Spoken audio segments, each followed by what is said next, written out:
I'm glad you could make it. And what we're talking about tonight, obviously, is the 60s presidential elections.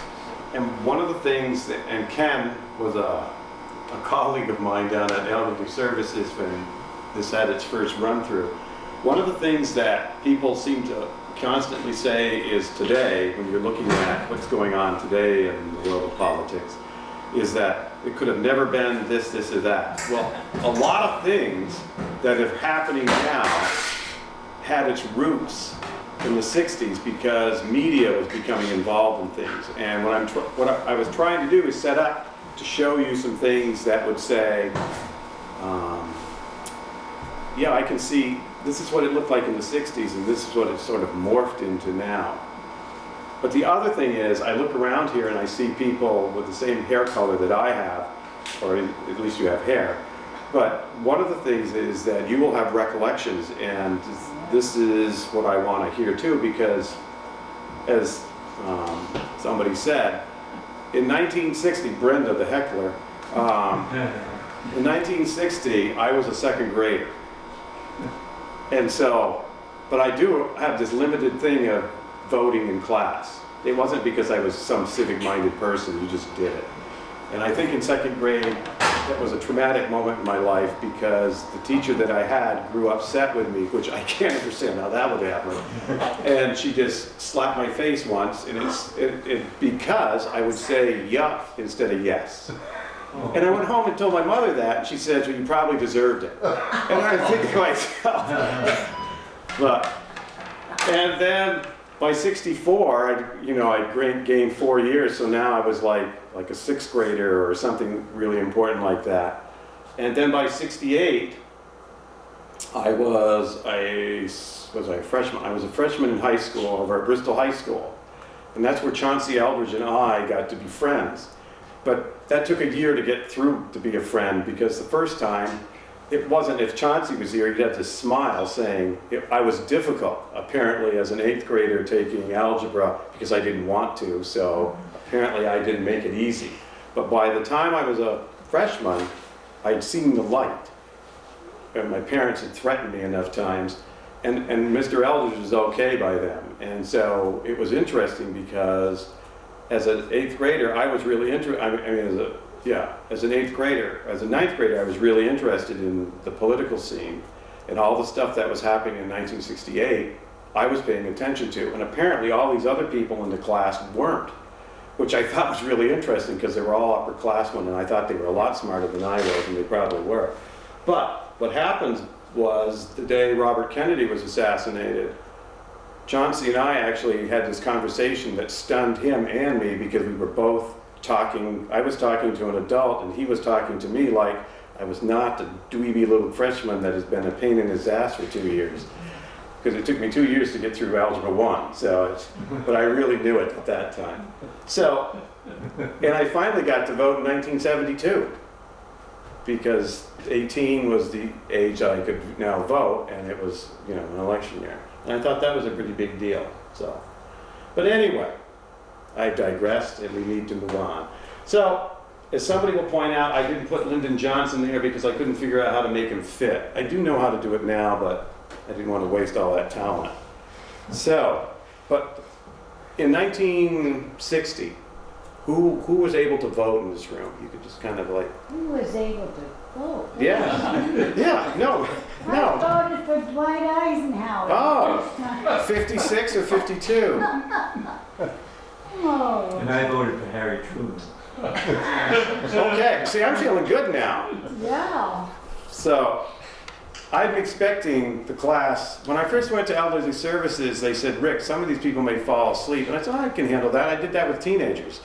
And Elderly Services is a heck of a lot better crowd because they actually remember all this stuff, and that's cool because teenagers, I don't know what we need to know this.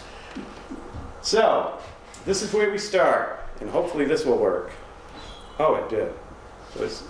And so the issues of the 1960 presidential election. First of all, anybody have any thoughts, quick thoughts about the 60 presidential election? Anything you remember? Well, I didn't vote for John Kennedy. Okay, so you voted for Richard Because I Nixon. was from Massachusetts and I knew the family. Oh. Poor Sylvia. Well, that's really nice, Sylvia. This is going to be a rough crowd tonight.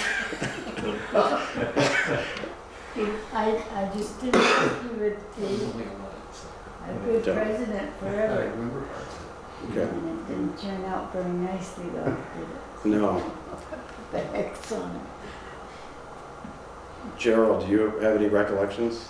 Well, I remember the debate on the television, which was the first time they had a debate on Right. television. We're going to get to that. Ooh, this is good.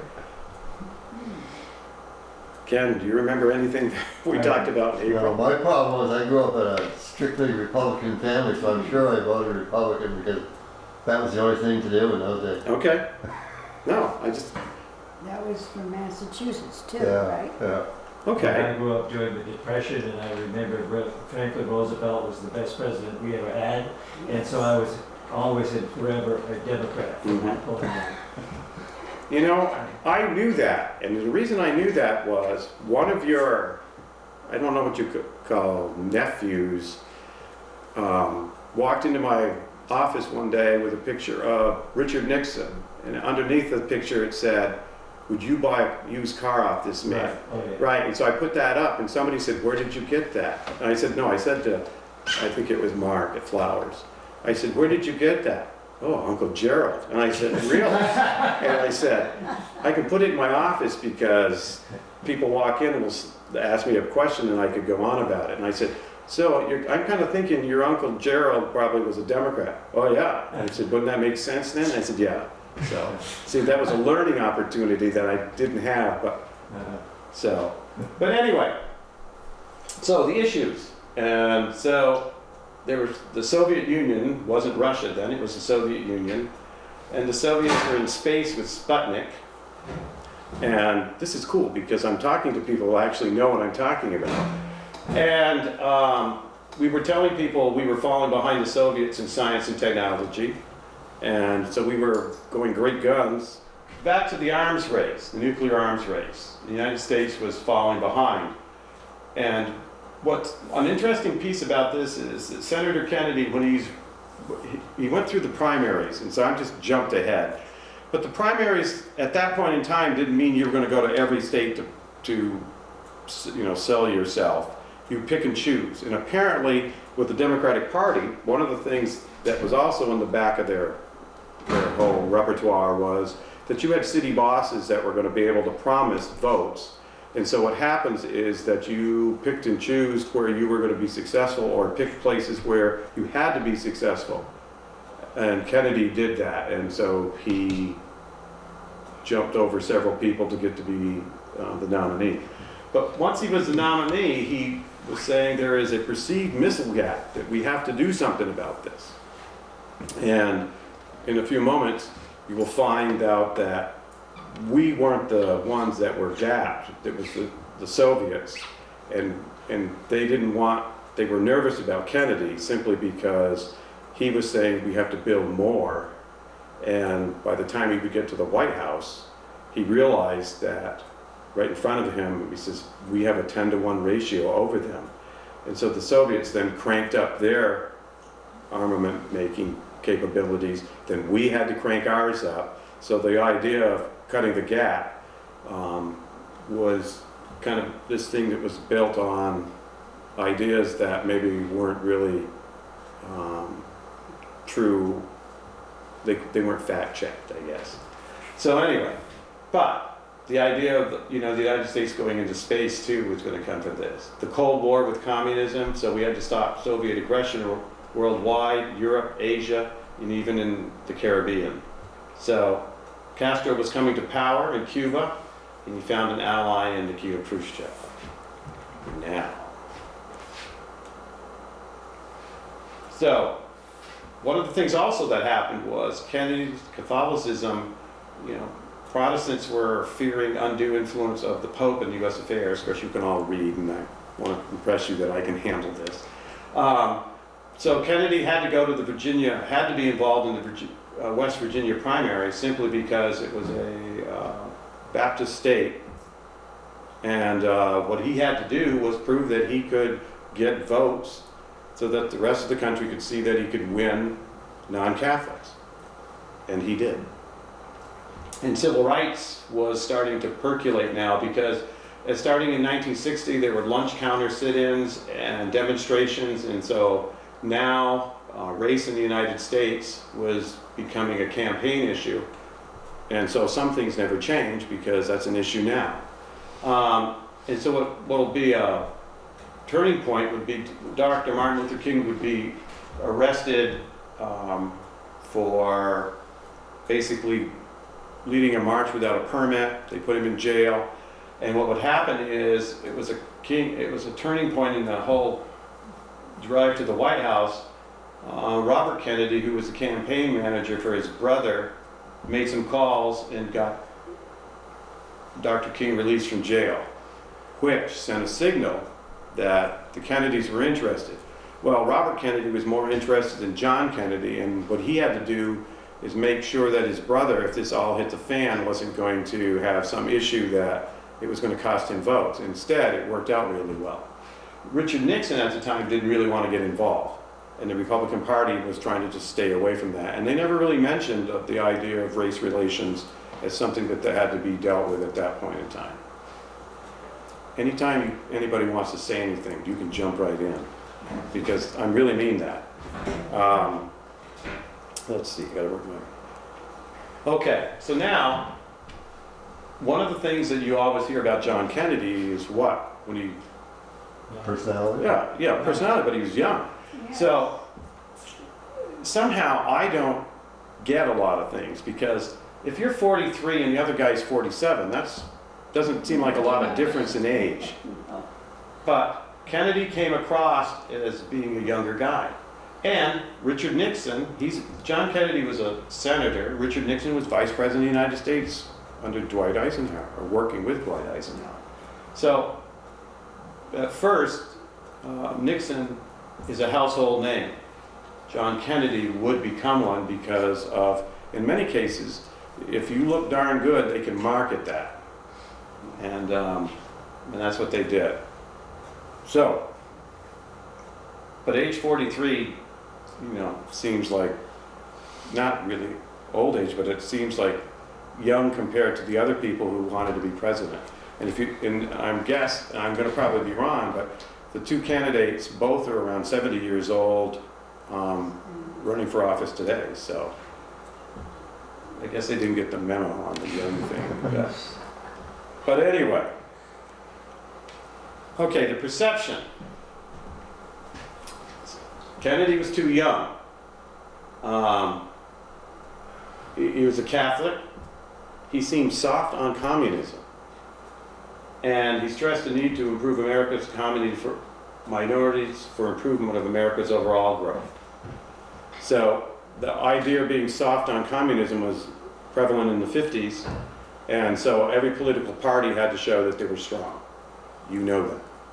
And Nixon was vice president from 1953 on. He was definitely a hardline policy guy against the Soviets, which made the whole concept of his tenure as president of the United States interesting because of détente and the idea of recognizing mainland China. So, and apparently, whatever the skills that he had at this point in time would give him the credibility to convince the world that when he was going to negotiate with the Kremlin and or China, he wasn't trusting him. But it was just really interesting to see that as time went on, things that were kind of a big deal in the 1950s and early 60s, he would use it as a card to say, this is why we can negotiate with him.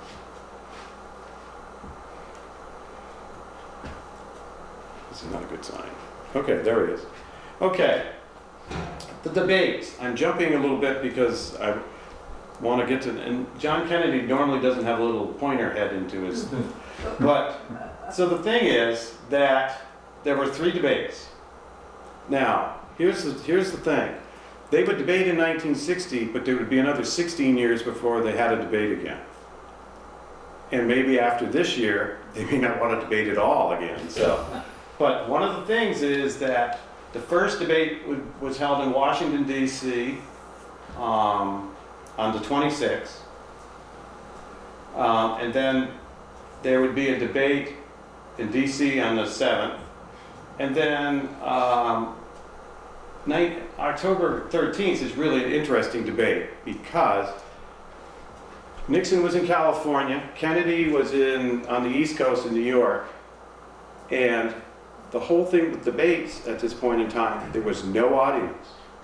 And so they built a stage in California on a set that looked just like the set that was in New York. And so Kennedy and Nixon weren't even in the same room, and it was broadcast, which I think is pretty amazing for the 1960s. I think it's really kind of, and so now everything's instantaneous and all that sort of stuff. That was their attempt at it, and it worked. And it was basically in black and white, which is interesting. So, Reg is going to shoot me for this because I think I'm going to try to show you what it sounded like, and then I'll hopefully not screw the works up here. Oops, I've screwed the works up. Back it up. Okay, wait a minute. I can do that, right? I can. So, what if I won't let me do that? Could I just? I don't see it. Use your cursor. I am. Oh, where is it? Right there. Right down the. Click it. No. Oh, that didn't work. Okay. So. Hit escape. Hit. Get out of there, and then just click it. Leave the same screen. Yeah. All right. And hit escape. Yeah. Oh, that didn't work. Except. See, this is great. So anyway. Go back to the other. Go back to your slide. I think I am on the site, aren't I? Yeah. Okay. Hit current slide. You're out of range. That's not a good sign.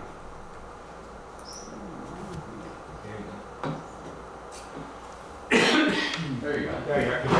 Okay. So what if John Kennedy's head and that little cursor worked?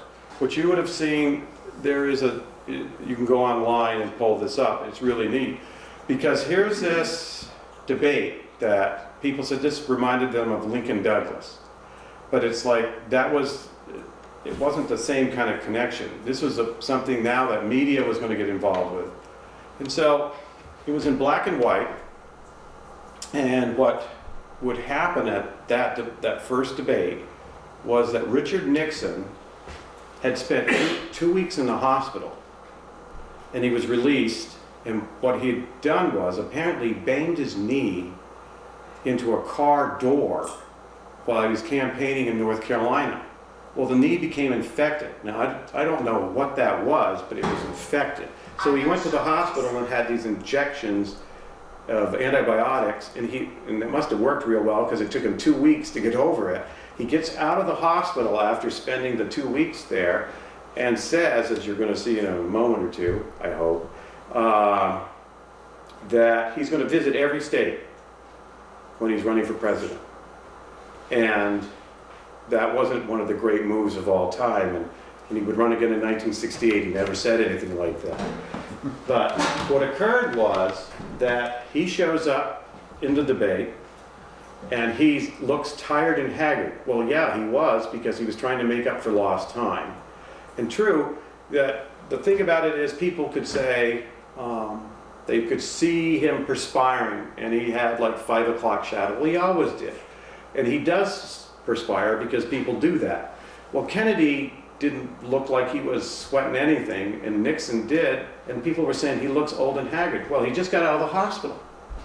You would expect that. And then they said we could see him sweat, his perspiration.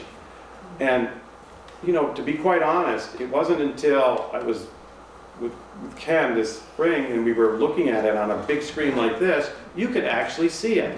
But at home, we had this black and white TV, and I was next door neighbors to Jane and George, and it was lucky you got anything. And I don't see how you could see anybody sweat because the television, it just seems kind of black and white. It wasn't quite like it is now when you can sit, well, 42-inch screen, and some people say, well, I've got to have that zoom because I want to see them sweat. And I thought, get a life.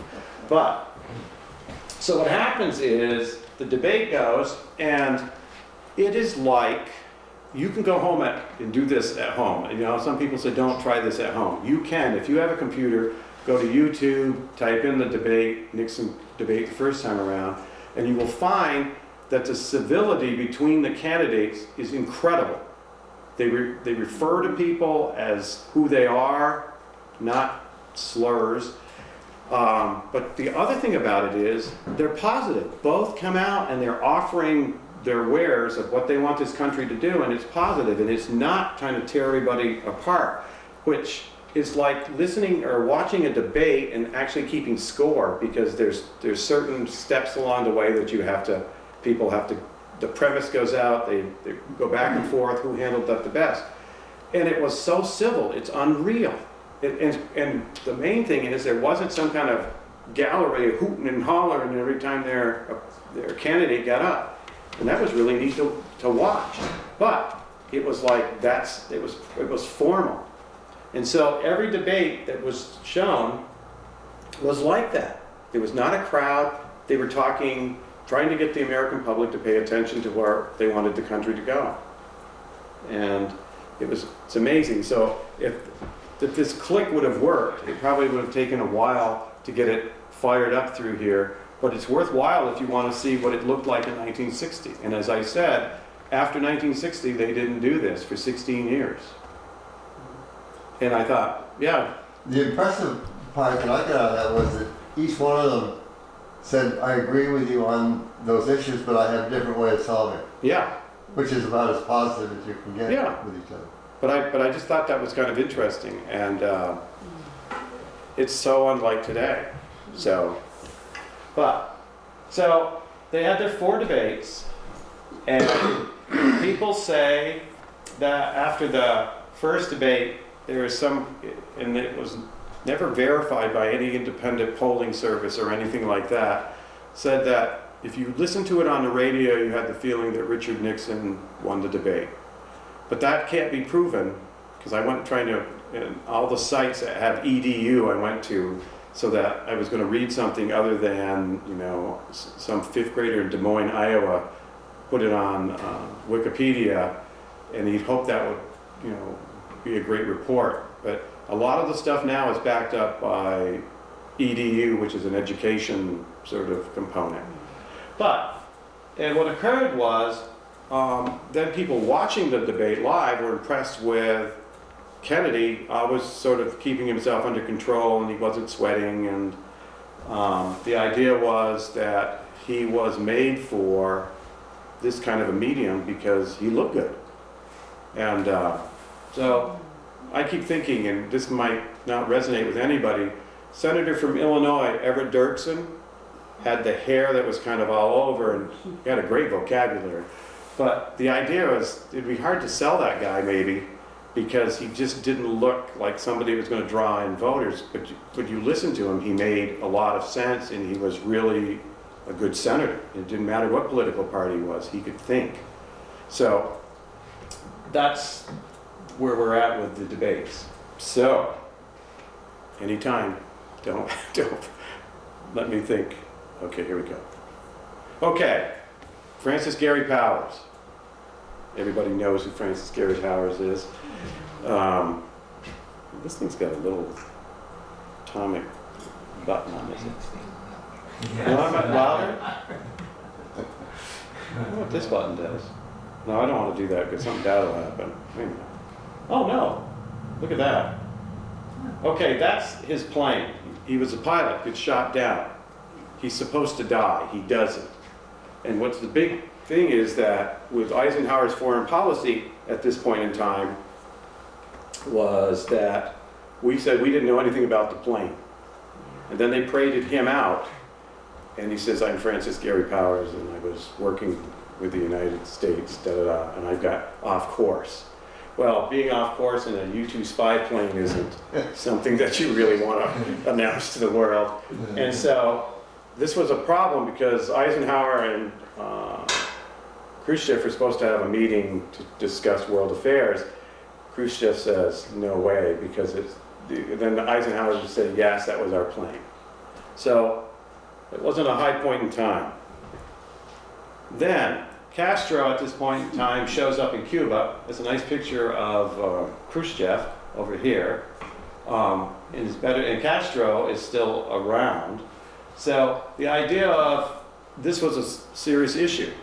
And it was going to be a real serious issue if we were psychic and could look into the future in 1962 and 1961. And now, apparently I read a thing the other day about Cuban cigars going to be available in the United States, so some things have changed. So, and there's our good friend Sputnik. And I once had a student said, how can they get a picture of that in space? And I said, they didn't. Why not? Because they couldn't at the time. This is what it looked like. And he said, wow, it doesn't look like much. It didn't. But I said, what else could you put in a rocket? And the student said, I don't know, chimps. And I said, true. But what else could you put that would scare, I said, the bejesus out of them? He says, bombs. There you go. So the day was complete then because we've now made a connection. So this was one of the technology pieces, and this was going to spur the United States on to do more math, science, and all that sort of stuff so that we wouldn't be trailing the Soviets. Okay, every year the Soviets pull these missiles out, drive them around, saying, look, we've got these things. We had to have more. And so we did. So now, we move up a little bit here. Nixon goes out on the campaign trail, and as I said, he promised that he was going to visit all 50 states, and apparently he did. The weekend before the election, he was in Alaska. Alaska had 3 electoral votes, same number Vermont did. Kennedy was in the states that he was really going to need to win. Nixon, this is a bad move, but he was there. And I think Kennedy, unless, I don't know if anybody was here, came to Vermont. He was in Burlington, because that was like a Democratic stronghold. And I think he went to, was it Lyons? Strati Lyons. And so everybody, whoever wanted to be president, it was Democrat, they showed up and got their picture taken. We once had a person come into our class, and she says, I can remember coming down to breakfast, and John Kennedy was sitting in our kitchen having, and so the point was her dad was something with the Democratic Party. And I said, so that was really exciting. She said, I just don't understand all the stuff that I'm reading in the paper about what kind of a womanizer Kennedy was. She says, I don't believe it. And it's really hard for juniors in high school to keep their mouth shut when they're onto something. No, that's in there, and that's really there, you can go do that. And she gave them the death stare. And I said, boys, we got to back off just a little bit here, because she's a guest. Wow. And then Kennedy was out pressing the flesh, trying to, bring people over to him. And he seemed energetic, did all sorts of things, played touch football, hit golf balls. And so he seemed to be getting people's attention, not Sylvia's, but getting people's attention. And so the election finally shows up. Oh God, no, not back. Oh, there we go. And so, as you're looking at it, and I'm, out of range, beauty. Okay, just pretend you're looking at something there. Just pretend it's the returns for the election. And so, when it was all said and done, Kennedy and Johnson got 49.72% of the vote. So he's got almost 50%. Nixon and Lodge popular vote had 49.55, and if we're rounding up, everybody's got 50%. And so what occurs is that the differential in popular votes was about 113,000 votes for the country. And so a popular vote, Kennedy had 34,220,984. Nixon and Lodge had 34,108,157. Kennedy carried 23 states, Nixon got 26, so he went to all 50. He got at least, one more than the 50. And so That was an incredibly close campaign. And in Bristol, it's, the popular vote, Kennedy and Johnson had 69,000 plus 186 more. But popular vote, Nixon and Lodge hammered them, 98,000 to the 63,000. And so in Bristol, 325 people, or 34% of the population voted for Kennedy. 640 voted for the Nixon Lodge ticket, which is basically 66%.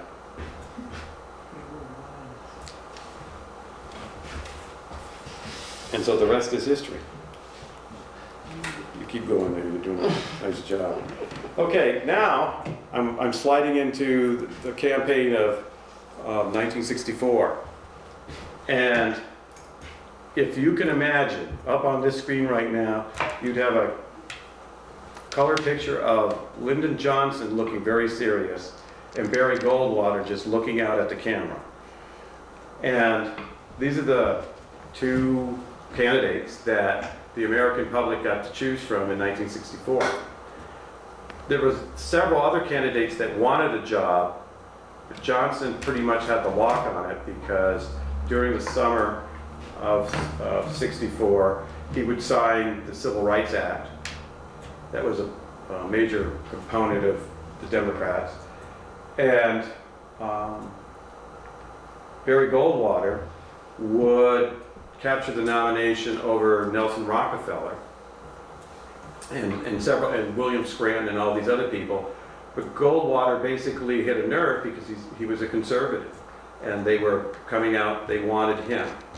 And so the convention, which I believe was at the Cow Palace, which I always thought was a great place. What a name. No, really. And you know, as a kid, Cow Palace, that meant like field days or something. But then you'd sit there and watch it, that ain't field days. So, but the idea was that Goldwater showed on the scene and his competition went by the wayside. Nelson Rockefeller wanted to be president. He would get his chance later on to be vice president. But the idea is Nelson Rockefeller was a moderate and trying to convince moderates in the Republican Party that he was going to be able to take the party in new directions. Got sidetracked because of a messy divorce.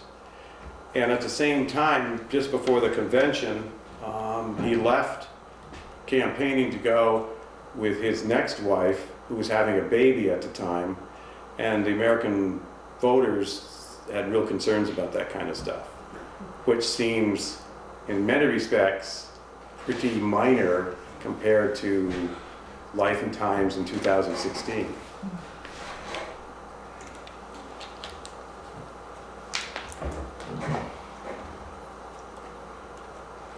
Oh, and one other thing. In 1964, one of the people that wanted the Democratic nomination but wasn't going to get it was Governor George Wallace of Alabama. And he had stood in the doorway in 1963 at the University of Alabama and stopped two African Americans. We're back. This is so exciting. It's like we're just cheating. So, but anyway, he's an interesting guy because of many things, and as it played out in history, the more you read about George Wallace and his sort of conversion over to like maybe he didn't have the picture right in the 60s, by the time he died, he got a different slant on life. But anyway, he had done all sorts of interesting things, and so he rallied Southern Democrats against the Civil Rights Act. And so the thing about this would be that in real life, what was going to happen is the Solid South, which had always voted Democratic, were no longer going to be able to do that. But also, what's really kind of interesting is that he would kind of, Lyndon Johnson got to be John Kennedy's vice presidential nominee because he would be able to hold the South together, and especially Texas. But after he signed the Civil Rights Act, they said, no, we don't want that. So what happens is, in Wisconsin, Indiana, and Maryland, he would garner 30% in the primaries, 30% of the Democratic vote. And that doesn't seem like a big deal, but it was like shaking the foundation of the Democratic Party, because that was before it got to be the Rust Belt kind of place. Those guys were the guys voting for him. And when I say guys, it probably was mainly men at the time. So, but he starts to become a force that people are going to have to deal with. And so the Democrats nominated, I got to remember, should I? No, you're all right. Are you okay? Okay. Right order. Is it fine? If you can read that, you've got incredible eyesight, and so on the left. So anyway, Hubert Humphrey comes along, and he's going to be the nominee of the party, and he's a senator from Minnesota.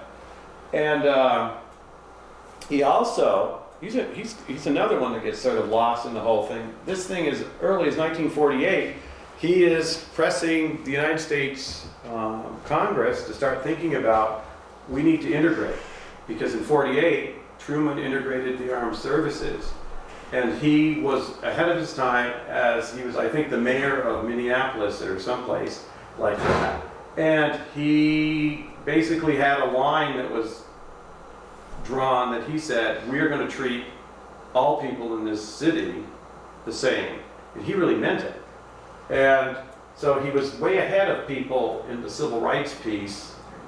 And what happens is later on, in 1964, he would, as it says, he would be the lead author of the Civil Rights Act of 1964. That sort of gets lost by 1968, that what he had done. But it's, the more you read about people like this, some of them are pretty amazing people taking stands that were not going to be popular, and they somehow survived the whole thing. But okay, then we have Barry Goldwater, and there's Nelson Rockefeller. And the whole thing is that the party, the Republican Party in 1964 was going to be split between the moderates and the conservatives. And that's something that if you look at the Republican Party situation today, there's a split. And so it's amazing that as history goes on, you go back to a time when it doesn't seem like the same thing, but there are issues that people in the same party aren't getting along with the presidential candidate. So 1964 is a pretty big year, but most people wouldn't think it was, because what's going to happen is the roots of the conservative party that would elect Ronald Reagan were born because one of the guys who was busting really hard for Barry Goldwater was Ronald Reagan in the '64 election, because he wanted the nomination, didn't get it then, but it was now looking at, I don't know if I'm trying to think, was it 1966 he became governor of California. So the idea is that lots of things were happening. And it's not like the world we live in today, because it seems like every time somebody does something, we know instantaneously. This was being played out on television, and television's an amazing thing because people in this country got to see what was going on in the South with integration and such. And they got to see later on riots in the city. So the idea was media is playing a big role. Okay. The deal is Goldwater's going to end up getting the nomination, and they had to try to bring the party together. So what occurred would be that Goldwater said he would. So when he gives his nomination acceptance speech, he has two sentences. The first one says, "I would remind you that extremism in the defense of liberty is no vice, and let me remind you also that moderation in pursuit of justice is no virtue." That doesn't seem like the worst thing in the world you could possibly say. Not in the world we live today, because there was no swearing in it. So, but the idea is that the moderates at the Cow Palace were livid, because what he was saying is that the moderates are going to have to push aside, and we're going to be driving the boat. And so many of them would go back and they said, we're not going to vote for that guy. And we're not going to do this, and we're not going to do that, which seems kind of familiar now. So, Then, I forgot to tell you who Barry Goldwater's vice president is. William Miller from upstate New York, who was he had been in Congress, didn't have a career that was, anything exceptional, but he was the guy that was going to run with him. And so I said, when I started looking at it, I said, he used to be on a Miller Lite beer commercial. And he says, you probably don't know who I am. And then he'd go through the whole thing. He says, I'm William Miller. I ran for vice president in 1964. And he was drinking a Miller Lite. And I thought, there's where it is. So now, I don't dare to do this. You got a cursor. Yeah, I'm hoping. But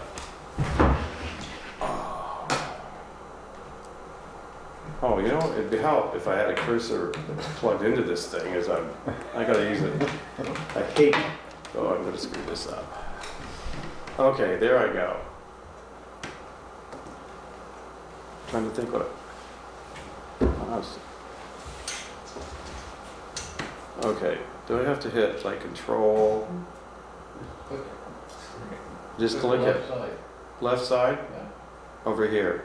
No, over here. Now you go to the left. Yeah, it's my left. Not doing much. Try No, right click it and say open link. Now right click it.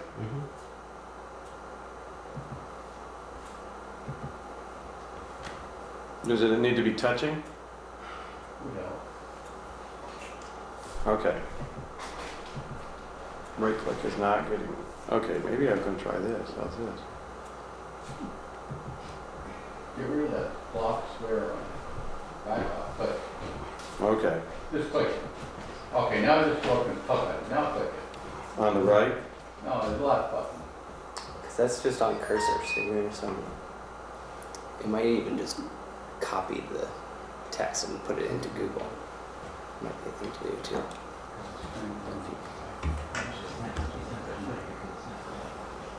See. Oh, good. You can look at my mail. Just for a second while we go to YouTube. If you have Wi-Fi. Yeah, you probably lost the Wi-Fi there. No. No, it's not. This is good. So what do I do now? Just go to. I thought I pressed enter. Hit it.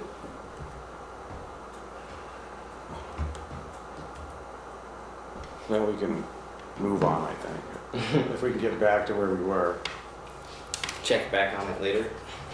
Well, I don't know. Okay, so there's that. Now if I go over to here and I want to go slideshow, boom.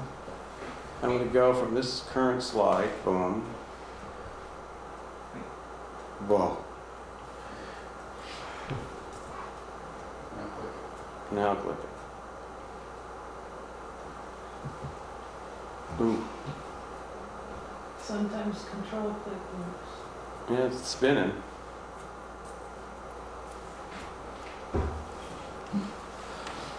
I apologize. I bet you don't have one of those. Just kidding.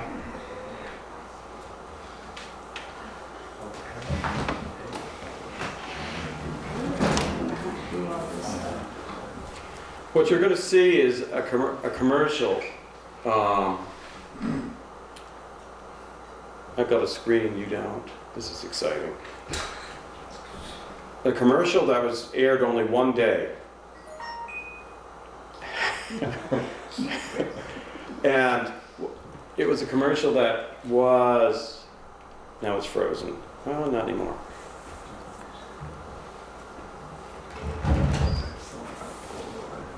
And it was called the Daisy.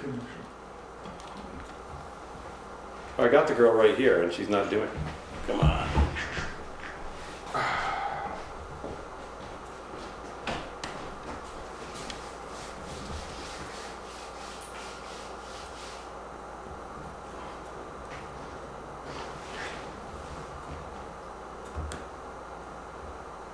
What is it? There you go. Got a nice boost. Back And to that again. Roosevelt. Yeah, there you We're go. getting close. Now we're back to signal out of range.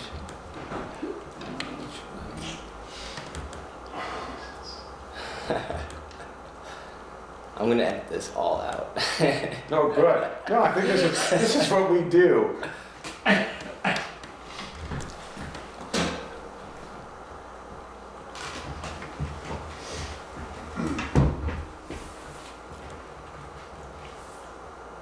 Still signal. You could pretend it's radio. I apologize. It's actually.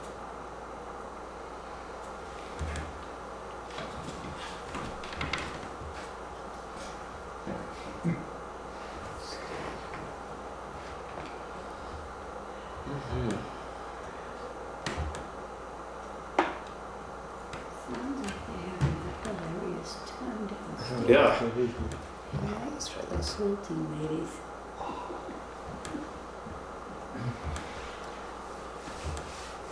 I think they meet on Thursdays.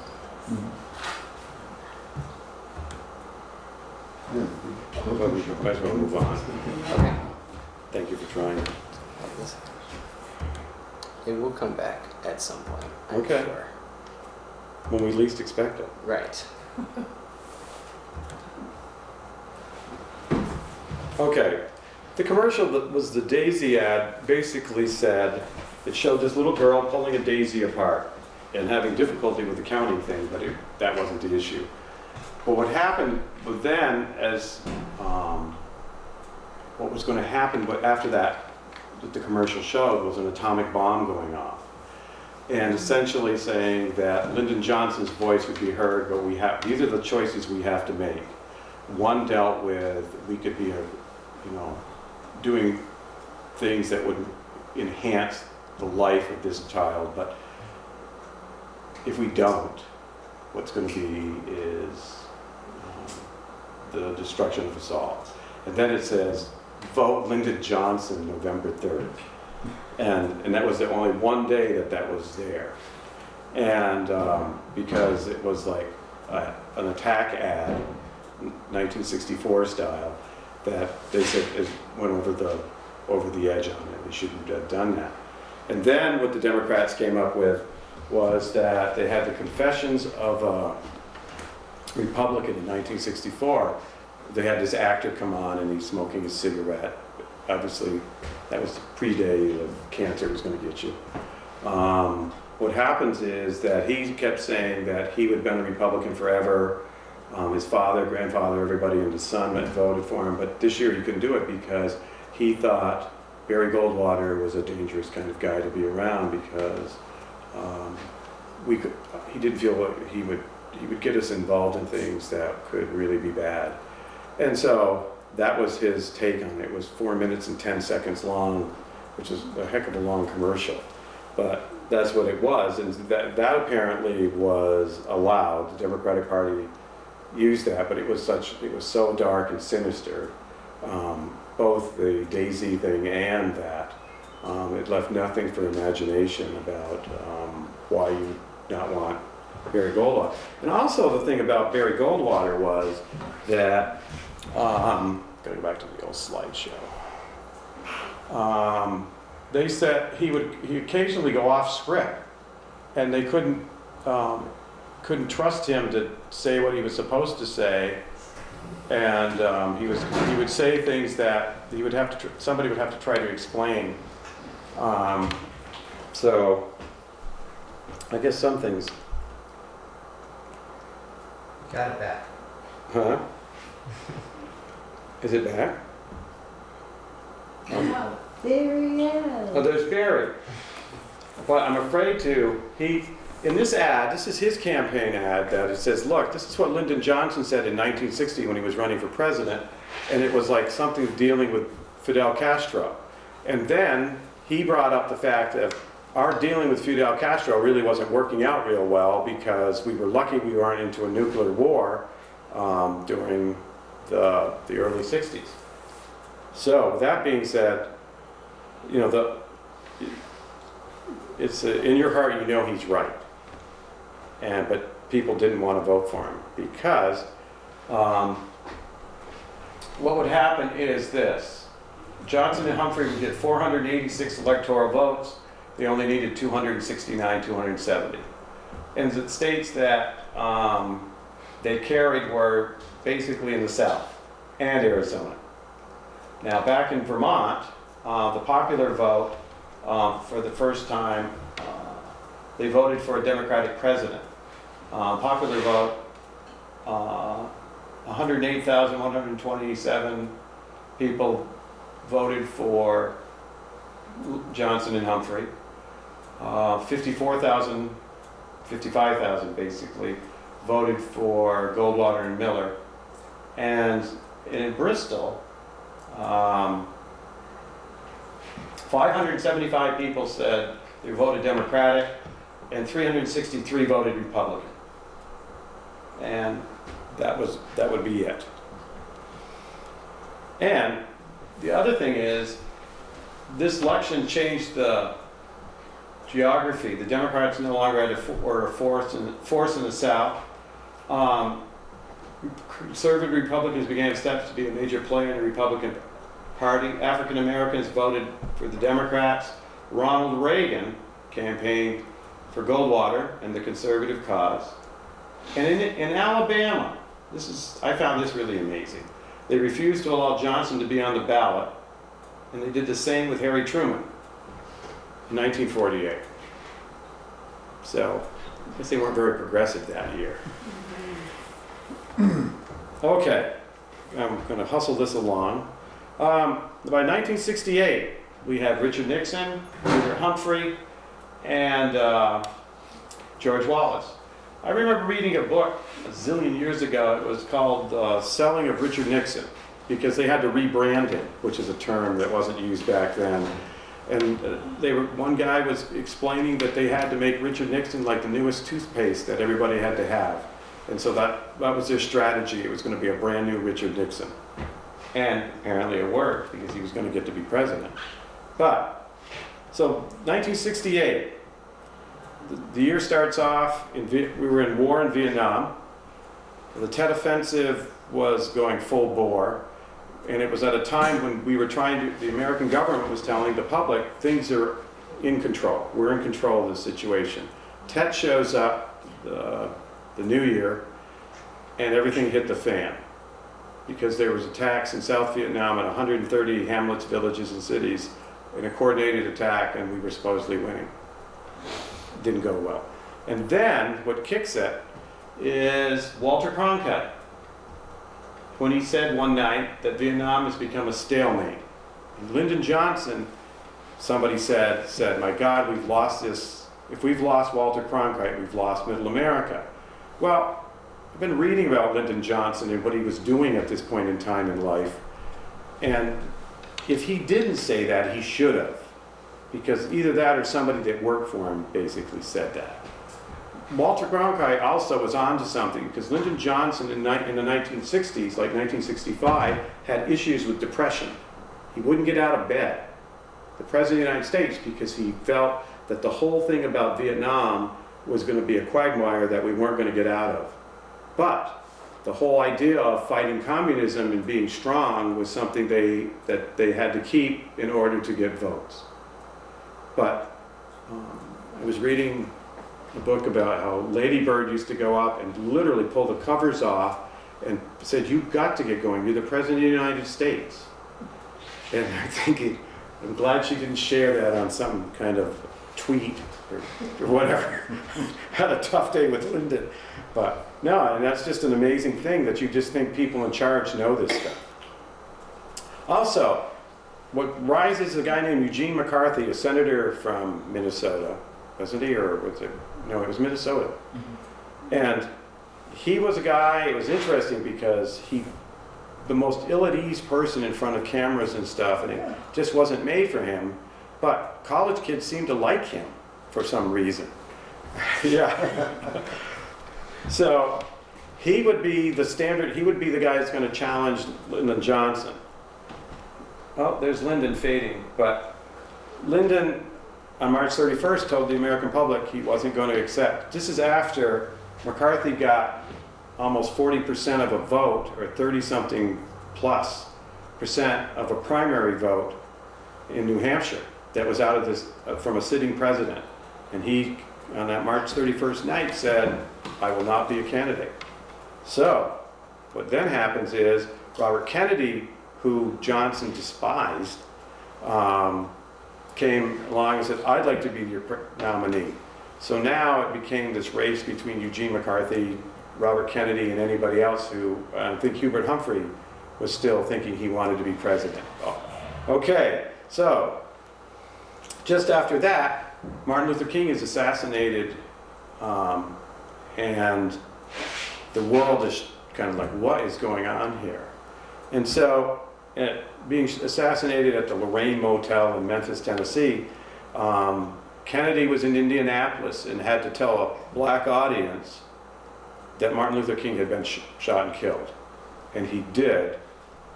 And everything was, they were thinking there's going to be a riot here. And Robert Kennedy was talking to him and said, look, he was shot by a white man. My brother was shot by a white man. And it was apparently the first time he had ever brought up anything about his brother being assassinated. So things were hopping. And so riots followed the death of Dr. King. At the same time, you had Vietnam demonstrations in the streets. There's a lot of stuff going on in 1968 in rapid fire. So that is an ongoing thing.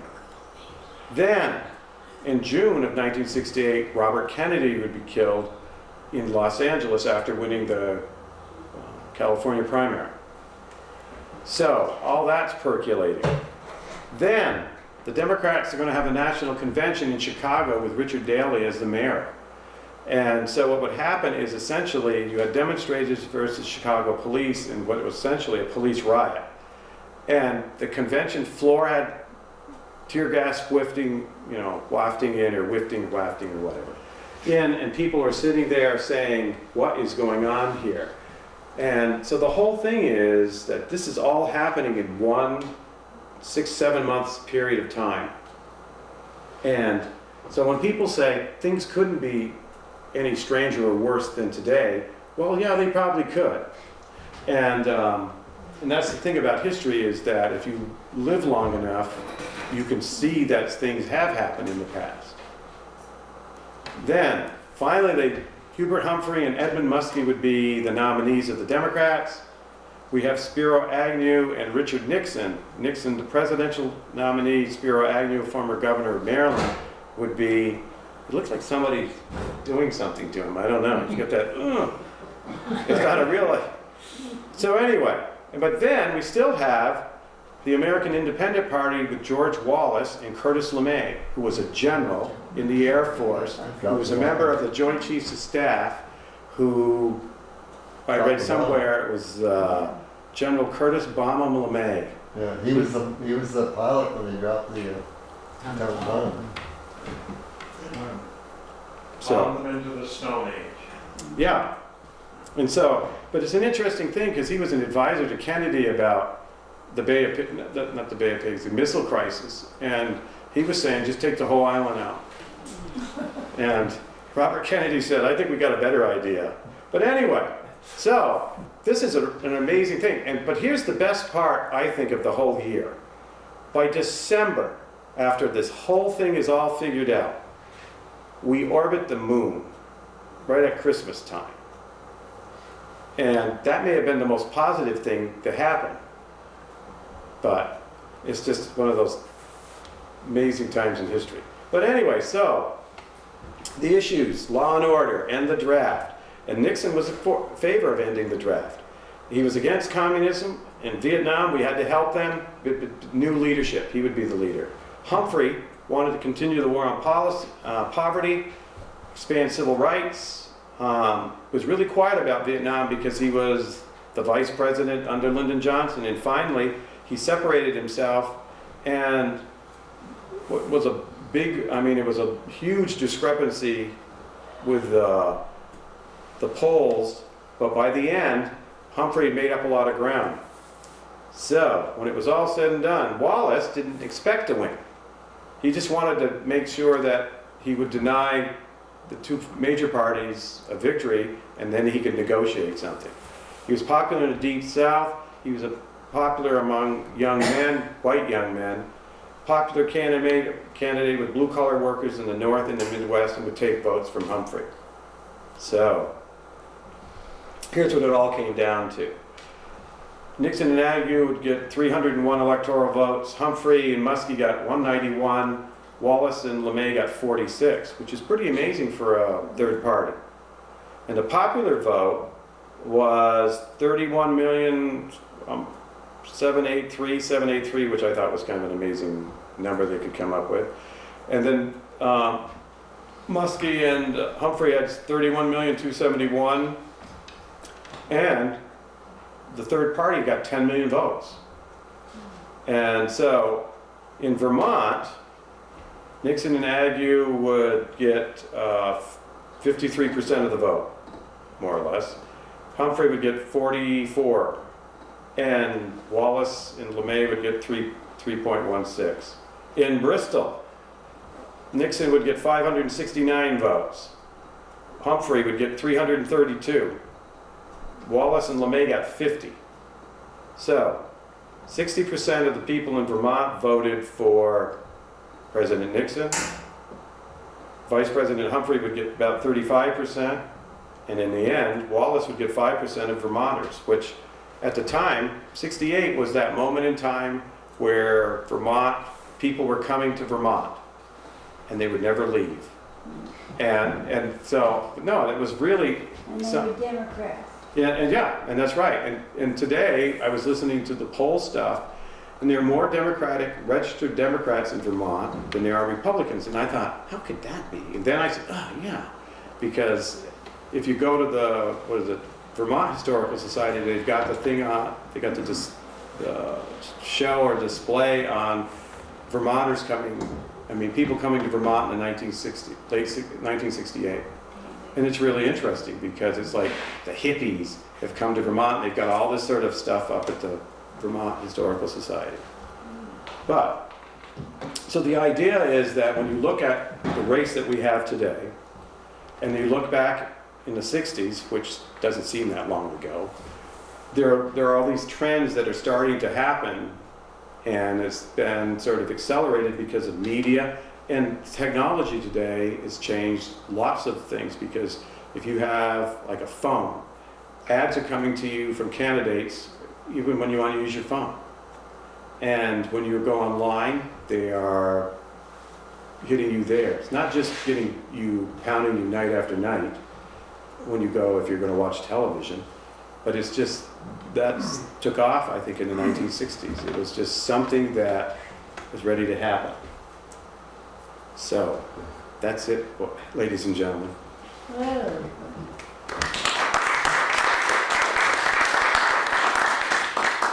It could have been much better, and if you want to go and just go and Google, and you can see these ads, because some of those ads today, you can see that would be the great-grandfather in the 60s of the ads that we're looking at today.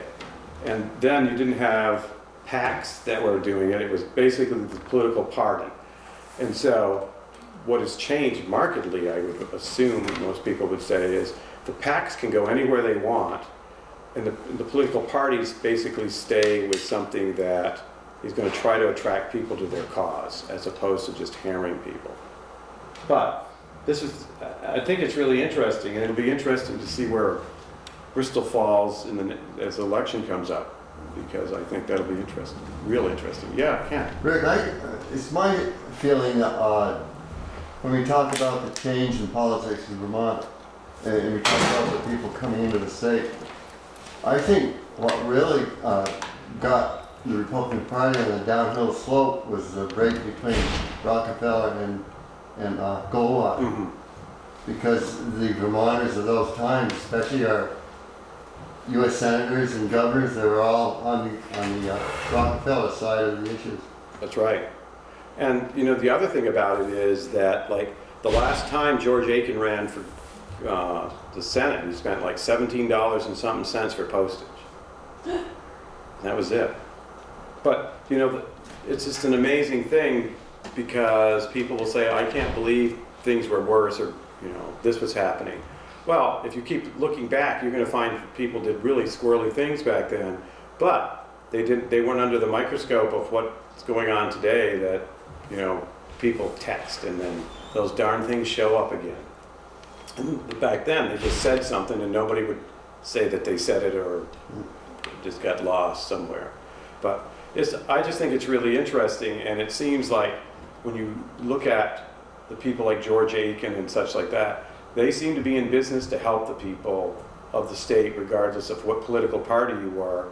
And I just think that's a lost thing because you always were thinking that the people were there for working for the good of the group.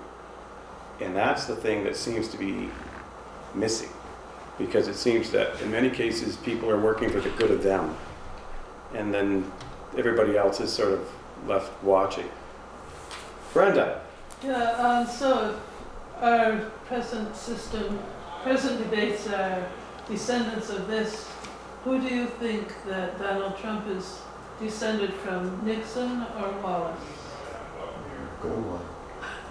You know, I would think he's probably Barry Goldwater. But I don't mean that because Barry Goldwater, I thought, was an amazing guy. After he loses this, comes back, he was a presence in the Senate, and he was conservative, but he seemed to be able to work with the Democrats to get legislation passed that was going to be good for people. And somehow, some way, I mean, when it was finally all said and done, when Nixon was dealing with impeachment, Goldwater was the guy they sent to the White House to find out what was going on.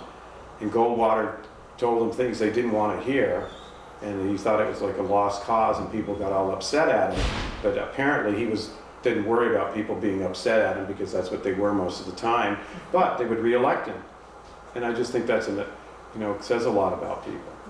But it's just a real interesting thing because the more you look at what happened in the past, it kind of shows up again and it bites you. It's like, oh yeah, this happened before. But the stakes didn't seem as high, and probably a lot of that is because when you read history, you don't think it's like your problem. Your problems are much more present in time, and they didn't, in my mind, people were worried back in the 60s just like they're worried today. But it seems, since we're living through it, it's a bigger deal. So, well, thank you very much. Thank you.